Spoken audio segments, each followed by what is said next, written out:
नमस्कार। यूपी में आने वाली नई भर्ती हो या चल रही भर्ती पर विवाद, अभ्यर्थियों के हर मुद्दे से जुड़े इस शो नौकरी चाकरी के एपिसोड नंबर 22 में आपका स्वागत है। मैं गौरव कुमार पांडे आज के इस एपिसोड में लेकर आया हूं युवाओं की उस मांग को लेकर, चिलचिलाती गर्मी और 45 डिग्री की धूप में धरने को लेकर, जिससे एक पल को लगा कि बस अब तो आयोग यहां युवाओं के सामने झुक जाएगा। लेकिन आयोग ने यहां ले ली पुलिस और प्रशासन की मदद, दबाव बनाने का आरोप लगा और धरने को देर शाम तक खत्म कर दिया गया। बोरिया बिस्तर बांधकर वापस जाते दिखे अभ्यर्थी। जी हां, यहां बात हो रही है प्रयागराज में 28 मई 2025 से चल रहे नए शिक्षक भर्ती के लिए धरने की। तो आइए विस्तार से बात करते हैं पूरे मामले पर, शुरुआत से लेकर अभी तक के स्टेटस पर। आज आयोग क्या कह रहा है इस मामले पर, आइए जानते हैं। शिक्षक भर्ती नहीं, ये आज की तारीख में बन गया है भर्ता। ऐसा भर्ता जो नया नया बना यूपी शिक्षा सेवा चयन आयोग भी समेट नहीं पा रहा। कहा इस आयोग का गठन सीएम योगी आदित्यनाथ ने यह सोचकर किया कि क्या तमाम युवा जो शिक्षक भर्ती की तैयारी कर रहे हैं वो अलग अलग विभागों के चक्कर क्यों काटे, फिर चाहे प्राथमिक हो या माध्यमिक या उच्चतर, सबको एक आयोग के अंडर ही ला दिया। सारे भावी शिक्षक यहीं से भर्ती कर लिए जाएंगे। लेकिन हाय रे इनकी कार्य योजना, इनकी तैयारी। यह पहले ही पुरानी भर्ती यानी कि यूपी पीजीटी 2022 की हम बात कर रहे हैं, उसकी भर्ती का रिटन एग्जाम नहीं करवा पा रहे नए शिक्षक भर्ती क्या ही निकालेंगे। उत्तर प्रदेश में शिक्षा सेवा चयन आयोग यूपीईएसएससी का गठन 2023 में किया गया। सीएम योगी आदित्यनाथ की अध्यक्षता में 1 अगस्त 2023 को हुई कैबिनेट बैठक में उत्तर प्रदेश शिक्षा सेवा चयन आयोग विधेयक 2023 को मंजूरी दे दी गई थी। इसके बाद राज्यपाल की स्वीकृति के बाद यह विधेयक 2023 में ही सरकारी गजट में प्रकाशित होकर लागू हो गया। भर्ती का अब सारा जिम्मा इस आयोग के पास है।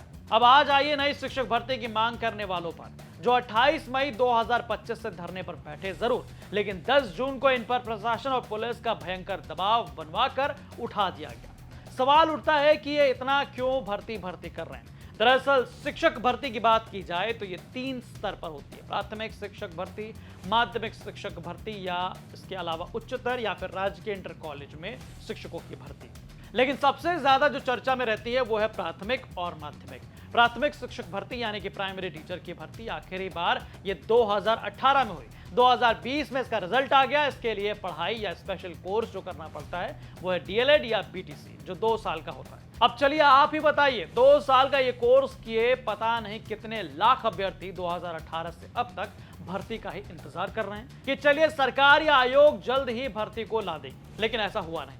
इसके बाद आता है माध्यमिक शिक्षक भर्ती यानी कि टीजीटी या पीजीटी वालों की भर्ती। इनका आखिरी बार नोटिफिकेशन 2022 में आया। सुनकर आपको अच्छा लग रहा होगा कि चलिए 2018 के बाद कोई तो शिक्षक भर्ती आई, लेकिन दोस्तों इसका तो अभी तक नोटिफिकेशन ही आया है। एग्जाम तो आयोग अभी तक करवा ही नहीं पाया।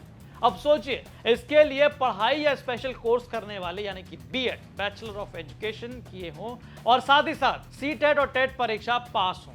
अब इनकी संख्या में तब से लेकर आज तक सोचिए कितनी बड़ी संख्या में युवा जो है इंतजार कर रहे हों। लगभग 7 सालों से शिक्षक बनने का सपना देखने वाले और जरूरी योग्यता लिए ये युवा बेरोजगार आज घर में बैठे हुए हैं। कोई सुनने वाला नहीं था, जिससे वो एकजुट होकर आयोग के गेट यानी कि प्रयागराज में धरने पर बैठ गए, इस उम्मीद में कि आयोग उनकी मांग सुन लेगा।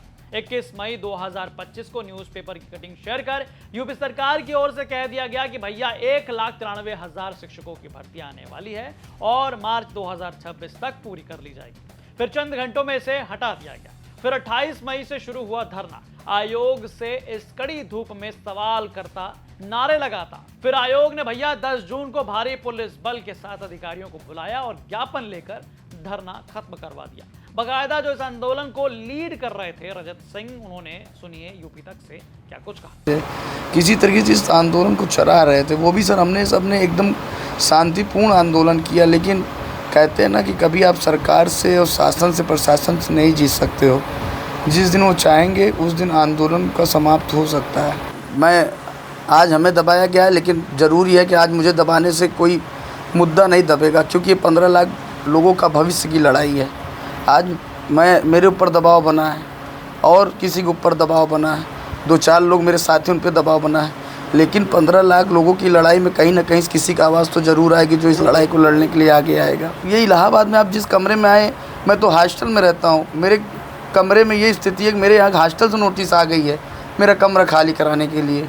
बहुत सारी चीज़ें हैं सर जो ऑन कैमरा मैं नहीं बता सकता। बस इतना कहूँगा कि ये जो चीज़ें बस सरकार को भर्ती देना चाहिए, प्रशासन को हमारी बात को सरकार तक पहुंचाना चाहिए। हालांकि इतना कुछ होने के बाद जब हमारे संवाददाता आयोग के पास पहुंचे सवाल करने के लिए, तो आयोग का कोई भी अधिकारी कैमरे पर कुछ भी बोलने को तैयार नहीं हुआ। हैलनगंज के उत्तर प्रदेश शिक्षा सेवा चयन आयोग में जो छात्रों की 14 दिन में कुल 3 बार बातचीत हुई थी, इस वार्ता में कोई बीच का रास्ता नहीं निकल के आया।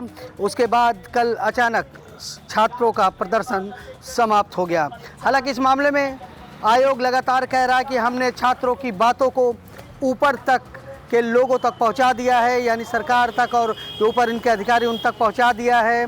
लेकिन फिलहाल इस मुद्दे पे कैमरे के सामने कोई भी आयोग का अधिकारी बोलना नहीं चाहता। बस उनका सीधा सा एक जवाब है कि इस पूरे मामले की जो जानकारी हमें जहां उच्च अधिकारी को देनी चाहिए वो दे दिया है।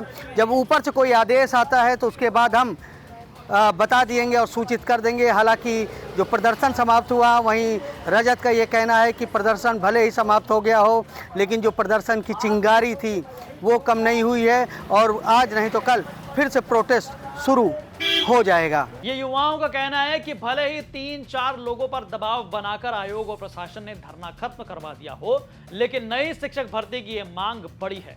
इसके लिए योग्य अभ्यर्थियों की लिस्ट काफी लंबी है। अभी कभी भी इसकी मांग को लेकर भीड़ इकट्ठा हो सकती है। खैर, यहाँ नौकरी चाकरी के शो में आयोग और सरकार से सवाल युवाओं का साफ ये है।